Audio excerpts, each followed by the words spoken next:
Southbound traffic this morning along the Huey Gardner, Guy Valentine. It's a bit of a battle for drivers without cover. I'm talking if you don't have any shade, you're fighting some pretty bright sunshine. Also caution on Highway 7 going eastbound. In northbound Don Valley Parkway on the ramp to eastbound 401, we've got a disabled vehicle. June the 14th, 2002. It was just another busy workday with all the usual hustle and congestion. With all the close calls and near misses that people all over the world have come to accept as the normal level of risk in everyday life. But on that day, high overhead and behind the sun, what no one saw coming, what no telescope on Earth was able to see against the blinding light, was an asteroid big enough to destroy an entire city. From behind the sun, asteroid 2002 MN came hurtling towards Earth, faster than a speeding bullet. It shot past, less than a third the distance to the moon, and nobody saw it, until 3 days later, when the rock emerged from Earth's shadow into the night sky, going away. It looks like the Earth just dodged a bullet. Actually, it was an asteroid. Scientists say it blew by last week at a distance they describe as a close shave. The airline industry would call this a near miss. Scientists who study asteroids and comets called it a problem. The threat of asteroid impacts on the Earth is very real. We know that throughout history this has happened. The craters we see on the moon are examples of the kind of impact history that the Earth has had. But it also happens very rarely. So it's a very unusual kind of hazard. It's a hazard in which the risk in any one year is very low, but it does happen, and if it really did come about on our watch, it could end civilization. These cosmic bullets originate on the far side of Mars, in the main asteroid belt, where a bracelet of celestial debris circles the sun. Millions of rocky fragments, building blocks of a planet that never quite came together when the solar system was formed.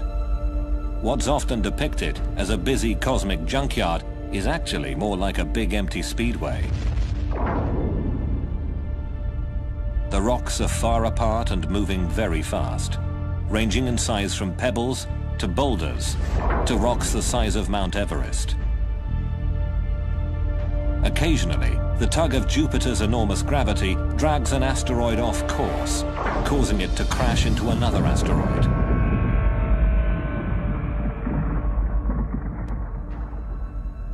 Some veer away into new orbits that cross the paths of Mars, Earth, Venus or Mercury. Another ring of debris called the Oort cloud is the source of most comets, which are big, rocky ice balls that orbit the sun and cross the paths of the inner planets.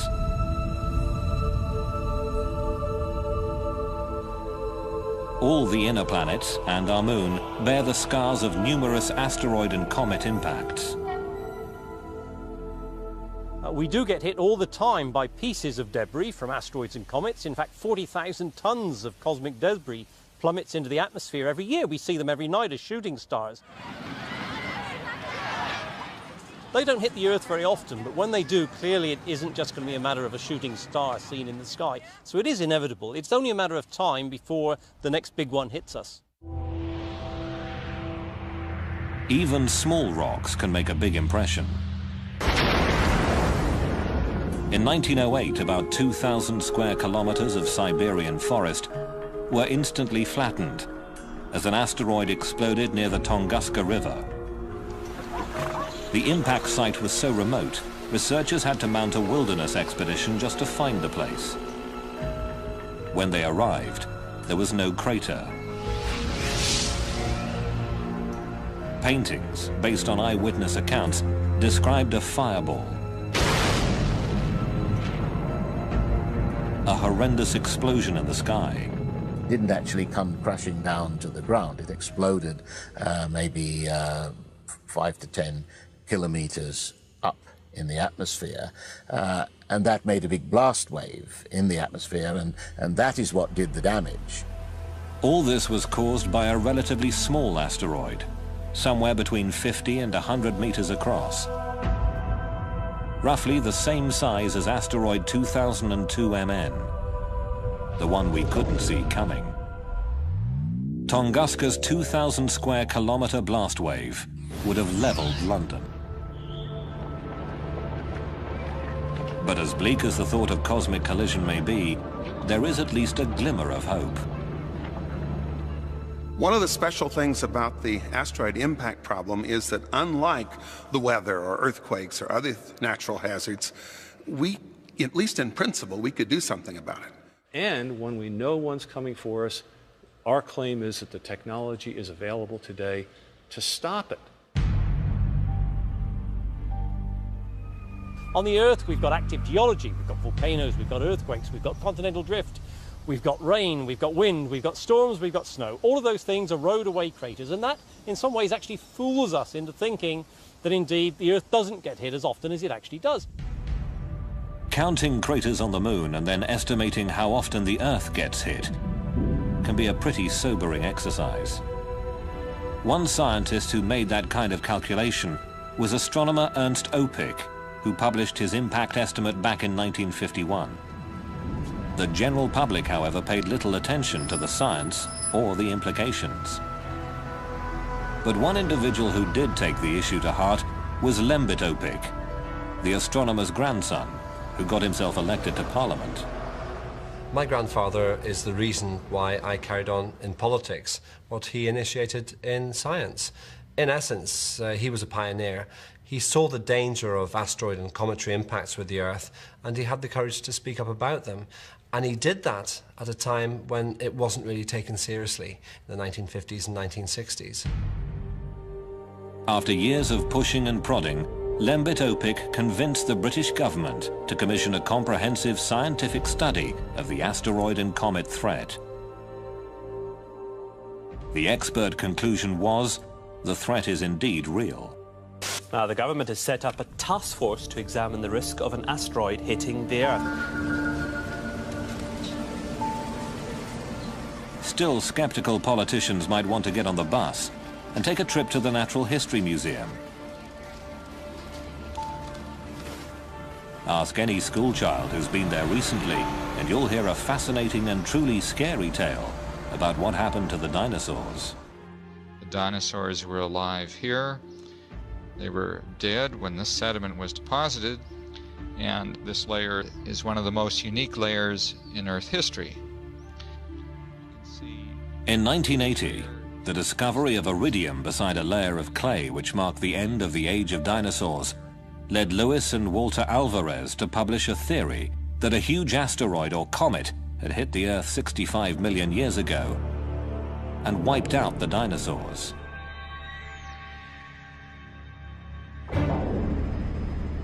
But for this concept to be confirmed, there had to be a crater. There may be tons of dinosaur bones in these dry canyons, but where on earth was the big crater? Just the kind of mystery a budding young scientist would love to solve. When I went back to... Off the coast of Mexico's Yucatan Peninsula, Dr. Alan Hildebrand investigated a huge gravity anomaly discovered by oil drillers back in the 1950s. Put that together with a semicircular magnetic anomaly, and you get a massive crater, 180 kilometers across, near a little village called Chicxulub Pueblo. Most of the crater is underwater now. Erosion and continental drift have covered the visible evidence. But 65 million years ago, this was ground zero. This object would have fallen through the atmosphere in just a few seconds. Just going through the sky, it would have been brighter than the sun. As soon as it contacts the surface of the shallow sea in Chicxulub, of course, it starts propagating the shock wave down into the planet, and it keeps pushing into the planet, and it only gets stopped maybe about 30 kilometers down. The pressure wave would have traveled around the entire planet in the atmosphere. You could have heard the impact on the other side of the planet. The giant impact fireball rising out of the hole, it would have risen, say, 10,000 kilometers above the surface of the planet. Near the impact site, it would have been so hot, it would have evaporated the clouds and been hot enough to make the forest, even a green forest, begin to burn. For Alan Hildebrand, finding that crater pretty much clinched the argument. Planet Earth had been all but sterilized by a rock the size of Mount Everest. 3/4 of the species of large animal life went extinct. We have made the case. We've got the qualitative information and we've got the statistics to show that there is a very serious risk. If you wanted to save planet Earth from cosmic disaster, where would you find people with all the right stuff to do the job? Well, Houston, Texas might be a good place to start looking. This town has that rarest of breeds, the space cowboy. Houston is home to NASA's Johnson Space Center, where rocket science is a way of life and astronauts learn their trade. If you could roll me 90 and then go down, I'll come in on my side. Behind a swimming pool big enough to swallow an apartment block, you'll find a small research lab where the rocket engine of the future is being built and bench tested.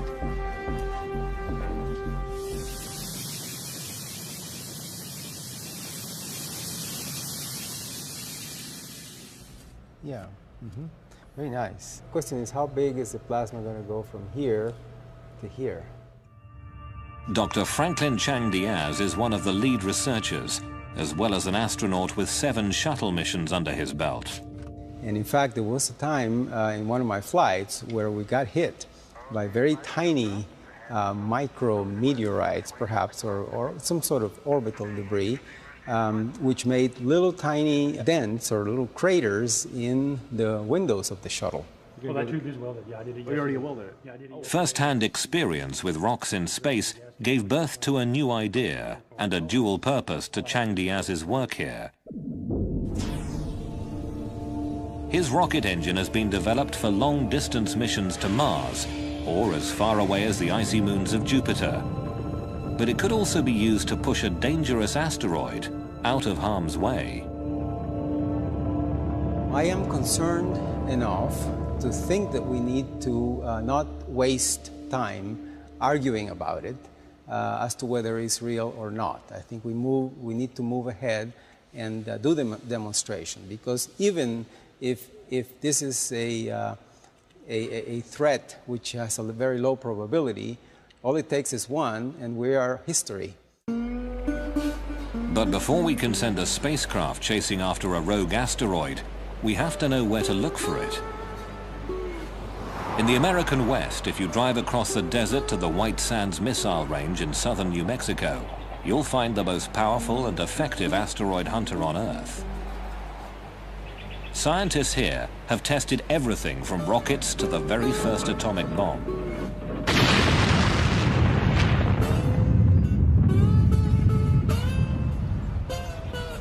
Today, across the valley floor from the Trinity bomb site, the US Air Force has installed one of the world's most advanced telescopes. This state-of-the-art technology was developed by MIT's Lincoln Laboratory as part of the Star Wars anti-missile defense system.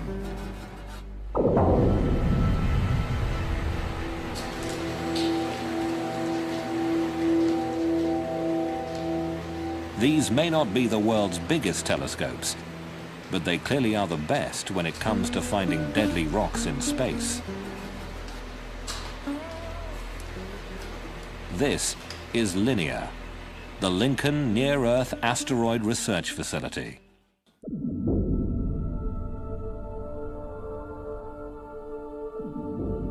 On a given night, when we scan the sky with this, we'll find perhaps 10 to 12,000 moving objects in the sky.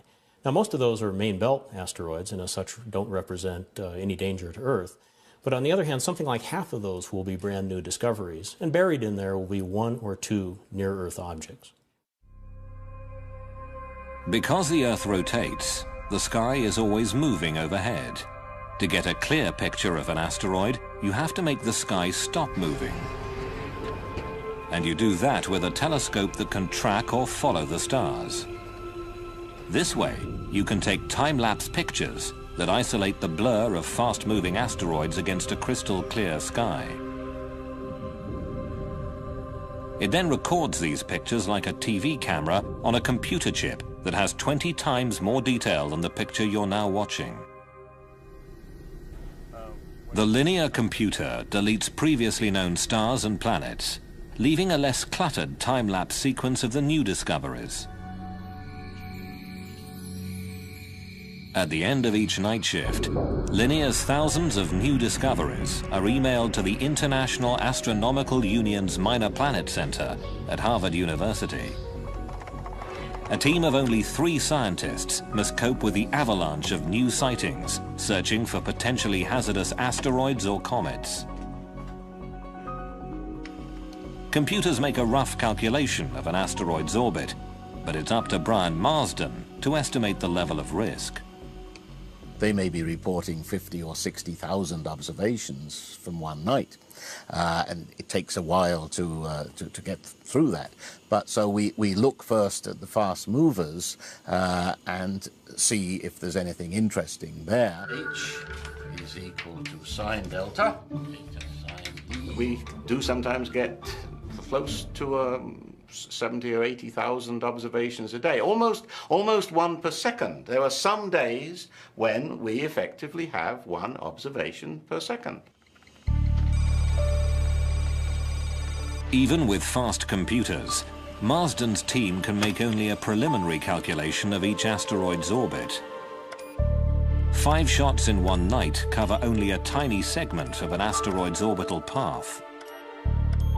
You can't solve for the orbit completely from that, but the fact that you're seeing motion over a half an hour or an hour, something like that, does allow us to get a partial solution for the orbit. Refining the orbit gets complicated. When 2002 MN shot past, its trajectory was warped by Earth gravity, and scientists at NASA's Jet Propulsion Laboratory in Pasadena, California, had to add that to their calculations. Here's an animation I put together of the asteroid last year, which was discovered after it passed by the Earth. An elite team of mathematicians and celestial mechanics is now working full-time on a computerized warning system.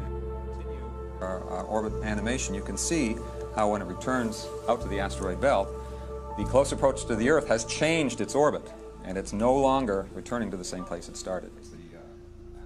Because 2002 MN will circle around the Sun and come past us again, the NASA Orbital Mechanics team will have to adjust the calculation in order to know whether it will ever pose a danger to Earth at some point in the future.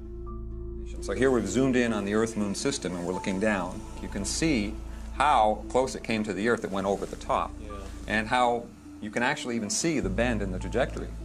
So it's a great example of how a close approach to the Earth, or in fact any planet, can be used to, or can change, significantly change in orbit.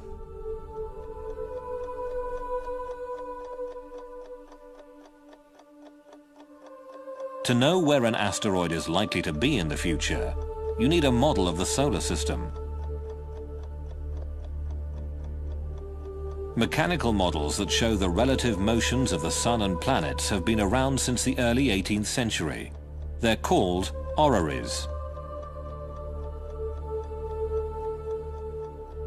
What the celestial mechanics at NASA had to do was create a new digital model. One that includes the gravitational attractions of all the planets and the Sun, and all the other forces that can affect where an asteroid might go. You just compute what forces are acting on this particular asteroid from all the planets and many of the minor planets in the solar system, and then we can actually trace the motion of that object around the solar system for hundreds of years. For scientists, the acid test of their mathematics came when a strange new comet raced toward Jupiter. a stream of cosmic bullets that would shock and amaze millions here on Earth.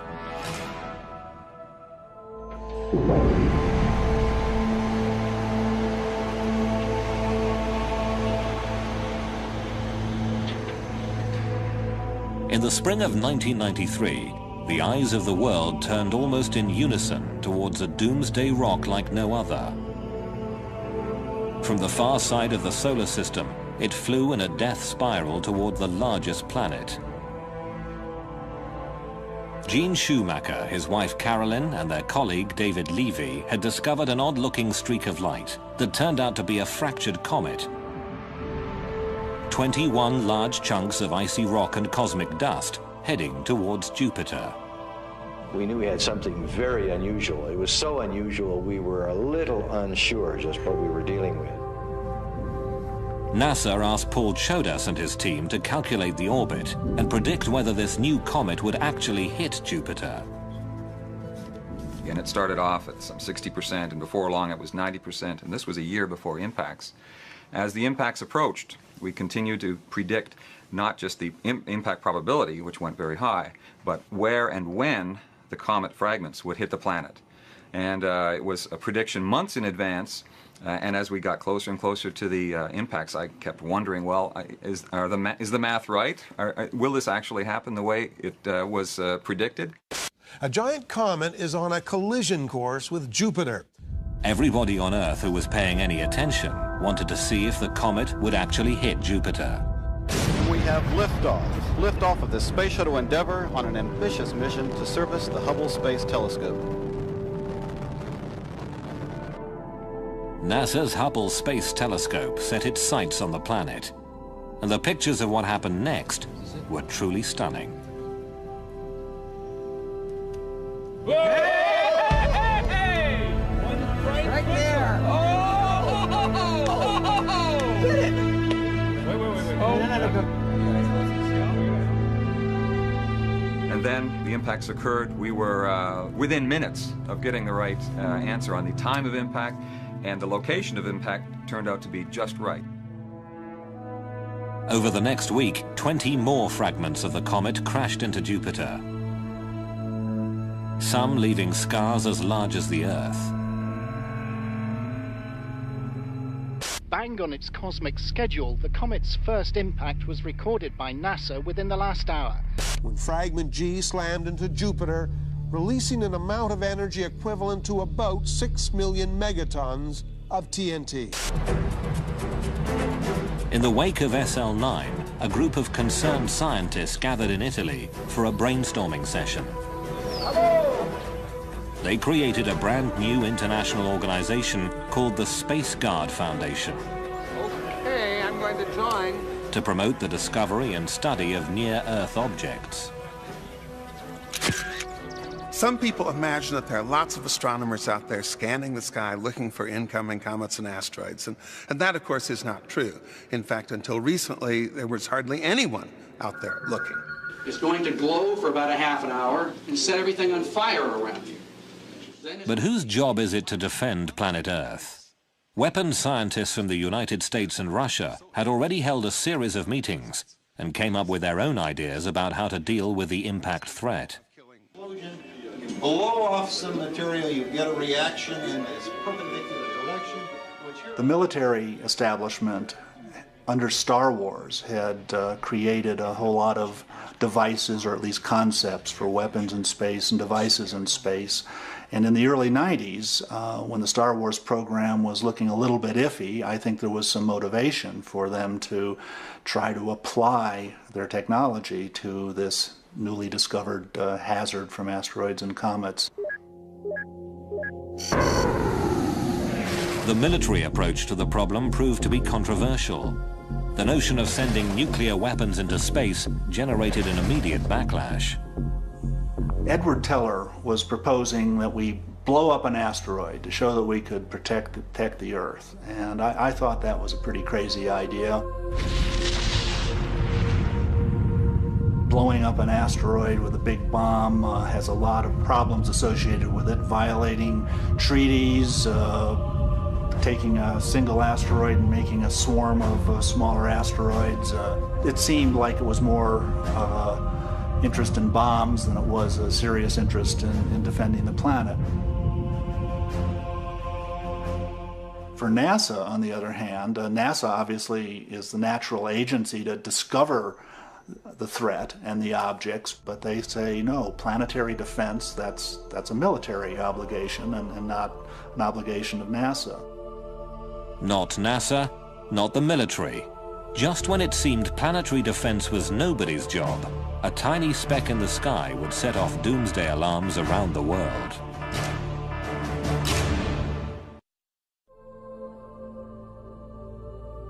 On a winter's night, the 6th of December 1997, a dim streak of light moving through the constellation Cancer was captured by a telescope in the Arizona desert. Big enough to destroy civilization as we know it, asteroid 1997 XF11 seemed to be heading towards Earth. The initial sighting by the Kitt Peak Observatory in Tucson, Arizona, was relayed to the Minor Planet Center at Harvard University in Cambridge, where a computer made the first rough calculation of the orbit. They were pretty sure it would miss the Earth on this pass, but it would be coming round again, and it looked like there could be a problem in 30 years. There were indications of close approach to the Earth in 2028. That was about 45,000 kilometers, which really was rather close. With only a handful of sightings, the orbit calculation remained very rough. It was hard to tell where this rock was going. So Brian Marsden posted a bulletin asking astronomers around the world for more observations before the rock became too faint to see. I was saying, hey, get your big telescopes onto this. On the one hand, we're only going to be able to observe it for another month or so. We want to improve the orbit calculation and find out exactly how close it is coming. But one line in the bulletin said that the chance of a collision was small, but it was not entirely out of the question. Within hours of the website posting, reporters discovered XF11, and doomsday headlines screamed around the world. Because the close approach in 2028 would put the asteroid nearest to Europe, London newspapers focused on the exact moment life on Earth might possibly end. Pictures of it on the internet show it as a tiny moving blob. Scientists have calculated its path in the year 2028. Watch very carefully. September, October the 28th, the two coalesce. But at NASA's Jet Propulsion Laboratory in California, the orbital dynamics team thought there must be some mistake. To my great surprise, when we ran our software, it said that the probability of impact of this particular asteroid in 30 years was essentially zero. As it turned out, the end-of-the-world asteroid would miss the Earth. That big rock in space posed no threat after all. A frantic hunt through the archives at NASA had turned up photographs of XF11 taken 8 years earlier. And as soon as those were placed into the orbit determination process, they confirmed the fact that there was no chance that it could hit the Earth in 30 years. The public at large was not understanding uncertainty in this. They wanted an immediate answer. Is it going to hit us or not? But people were paying attention. One side effect of the false alarm was that public and political awareness of the threat had been raised. 2 months after XF11, new hearings were held in Washington, and NASA was told to speed up the science of asteroid detection. Finally, it seemed, there was a political will to do something. Congress gave NASA a 10-year deadline to search the skies and get a fix on the largest of the doomsday rocks. They called it the Space Guard Survey. While astronomers geared up to search the skies, Hollywood was going into overdrive. I would go to every dinner party and I would say, are you aware what would happen if a comet was actually on a collision course with the Earth? Oscar-winning screenwriter Bruce Joel Rubin was hard at work on the remake of a sci-fi classic. The new film, called Deep Impact, would be a Steven Spielberg production. High on a mountaintop, an army of scientists worked desperately to build this giant rocket, this modern Noah's Ark to carry a few picked survivors of our doomed civilization. I think the thing that was hardest for me was the realization that people would have to be chosen to survive. Let's take the ship away from them! Come on! Probably a very, very small percentage of human beings would be left on the Earth able to survive something of the intensity of the comet that hit and destroyed the dinosaurs. So I felt making this movie is not just a mission to tell a good story, it's to change minds. It's to let people go, this is something real. This can happen to us. This movie is a wake-up call. It's not just a Hollywood movie, it is pointing at you.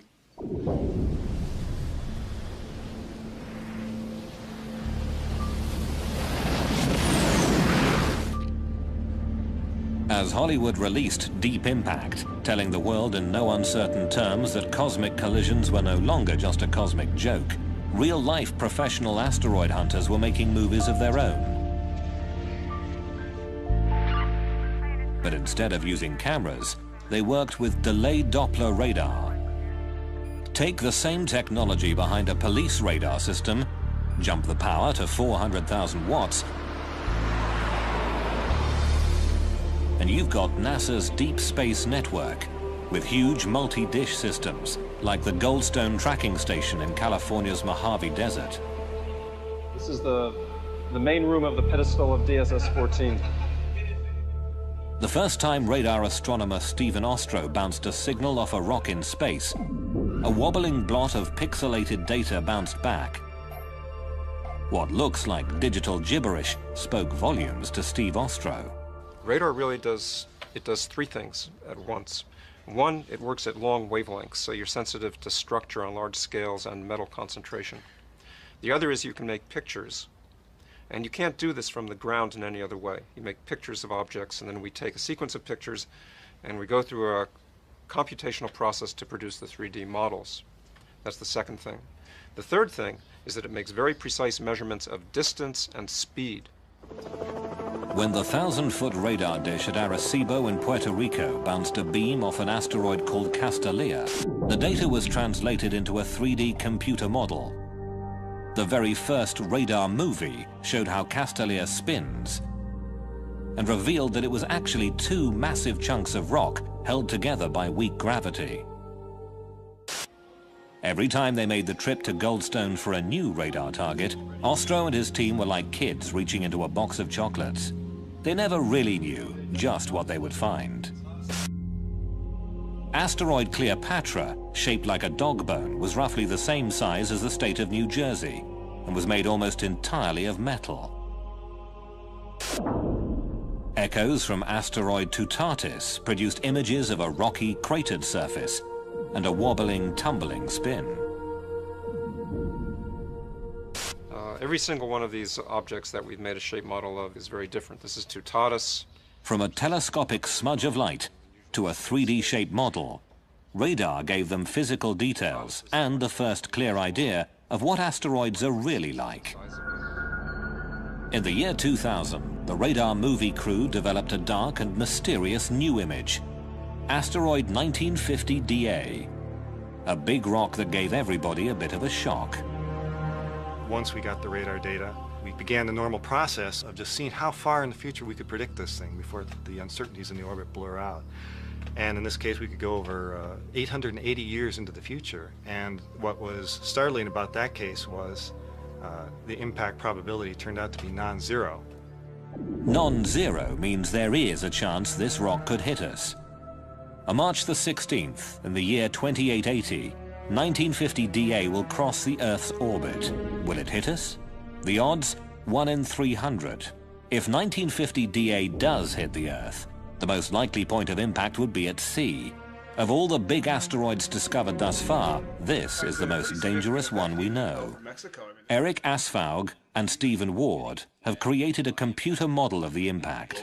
Yeah, it's kind of funny how this started. It was with the movie Deep Impact, and I was getting phone calls, lots of people were getting phone calls about the movie, whether it was accurate, the big cresting tsunami coming across. The concept here is that this asteroid, which is about 1 kilometer across, will hit the ocean at 17,000 miles per hour, and it'll blow a hole in the ocean about 19 kilometers across and all the way to the bottom. And so when this huge hole of water gets blown into the ocean, the water will run back in again, and it overshoots and it collapses and overshoots many, many times, and each time it pumps out a wave. So it starts out hundreds of meters high, comes ashore on the coast of North America at about 50, 60 meters. Up toward Canada, Grand Banks, it's about 40 meters. 20 meters here in the coast of South America, and about 15, 20 meters all the way over to Europe. These waves would run inland about 4 kilometers. So pretty much everything within 4 kilometers from the beach would be covered up repeatedly. And so we'd pretty much be wiped away like you're scrubbing the floor. You know, just scrub like this, and it's pretty much we'd all be carried back out. In February 2001, a NASA spacecraft called Near Schumacher made the first ever landing on a chunky, pockmarked rock named after the Greek god of love. Asteroid 433 Eros is 33 kilometers long and 13 kilometers wide, one of the largest near-Earth asteroids. The pictures were spectacular. The data will take years to process. Proving that they could land on an asteroid was a major achievement, but in the end, they still don't know much about what's inside. How dense? How tough? How brittle or crumbly is it? What would happen if they gave it a good shove? The surface appearance of any dark and mysterious object can be very deceiving. So these two spheres, as far as I can tell, have exactly the same mass, the same compressibility, the same color. If I were a spacecraft orbiting these, and these were asteroids, I'd be very hard-pressed to tell which was which. Yet, if I dropped them from a height, and only one of them bounces, really illustrates the fact that one of these responds elastically, and one of these responds like a lump of clay. And it's critical to really go and find out what's inside before we even start thinking about moving these things around. When a 3D model of the asteroid Castalia got smacked in a computer simulation, a problem occurred.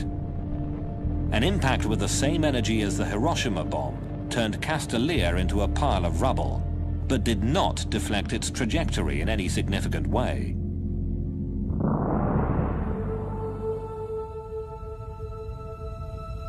But there are other ways to apply force to deflecting an incoming asteroid.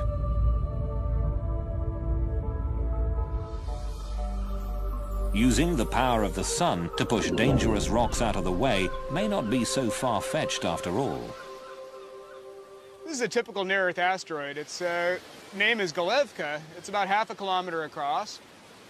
It's a hazardous asteroid. Its most likely fate is going to be to strike the Earth someday, thousands of years from now. Modern-day researchers like Eric Asfaug say the idea of a giant orbital magnifying glass to burn space rocks could work. You create a vapor plume in one direction, and that starts the asteroid moving in the other. It's a very gradual process. It's not going to happen instantaneously. You need to know where this guy is 100 years or 50 years ahead of time. But if you do, you've got all the time in the world for a satellite to sit there, no human intervention whatsoever, and it'll gradually shove the asteroid into a different orbit, and it'll miss the Earth. Some of the technology to do this already exists.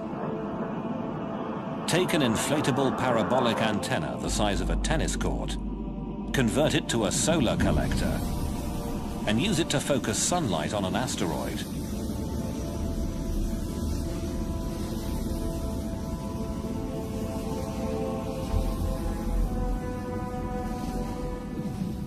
The Russians have built and are testing a giant sail that captures the minute pressure of sunlight.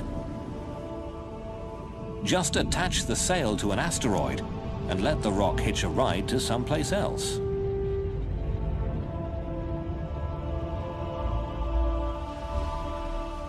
But using the sun to save the Earth means waiting for nature to do the work. If we don't see an asteroid until the last minute, solar power would be too little, too late. A nuclear electric plasma engine could push an asteroid out of harm's way.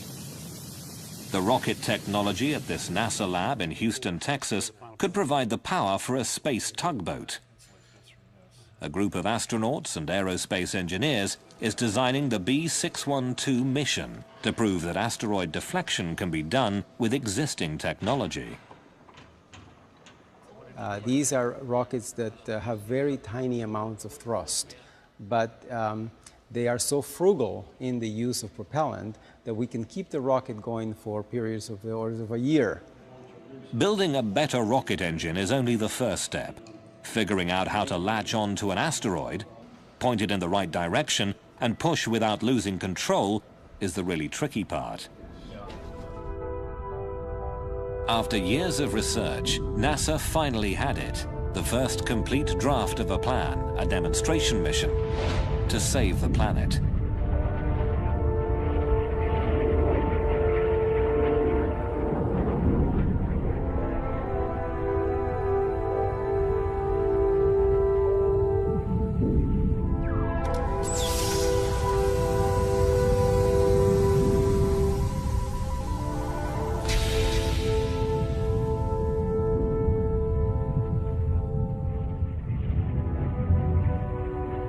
We can move the asteroid off the impact with the Earth 10 years later so that it misses the Earth, and not just miss it randomly, but miss it very precisely so that we don't simply pass on the problem to our grandchildren.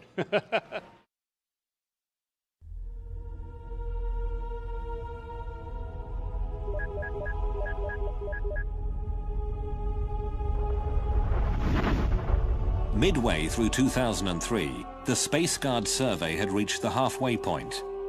A little more than half of the kilometer-sized near-Earth asteroids had been located, and the news was mostly good. For the 60% that we have already found, I can tell you that there is not a single one that poses a danger. For the 40% that we have not yet found, I can tell you nothing. One could hit tomorrow. Not very likely, but until we've found them and cataloged them, we won't know.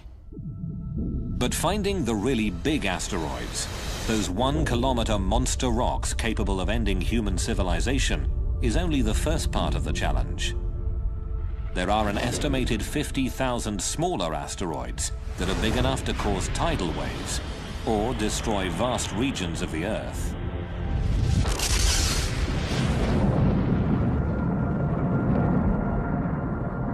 A 200-meter asteroid happens maybe once every 10,000 years, but that's like 600 megatons to 800 megatons exploding in one place.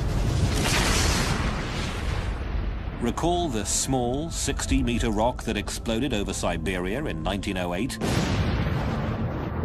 Well, even though it could have destroyed a city like London or New York, rocks that small are not included in the current Space Guard survey, meaning no one is officially looking for them. Which, of course, is the same thing as saying that chances are enormous that a Tunguska-sized object will find us before we even see it coming, as happened in 1908. That is likely to happen nowadays, that we won't see it coming. There has been talk of expanding the search to include smaller asteroids. It'll take more and bigger telescopes and, of course, more money. But until we do, we'll have no idea where those city-killer rocks are.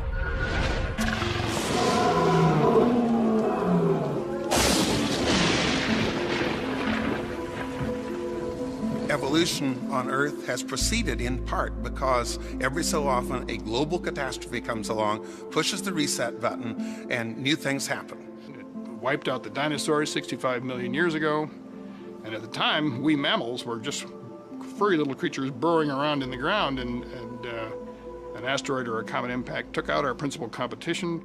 I guess we are saying implicitly, if not explicitly, that we want to do away with that natural cycle. We've had enough evolution. We like ourselves on the top of the ladder. and we can do something which will change cosmic evolution from this point forward in terms of life on Earth. Dinosaurs ruled the Earth until a big rock wiped them out. The question is, will another rock do the same to humanity? Let's get a couple good pictures here. Humans are the first species with the potential to block a doomsday rock and switch off the evolutionary reset button. People very often say, look, you're just a doomsayer. You think that these awful things are going to happen. I'm not that way at all. I'm entirely optimistic. The way in which I view asteroids and comets and the possibility of them hitting the Earth is that it's a great challenge. Thank goodness we've realized the hazard and the danger before the next one happens. It's given us time, we hope, to do something about it.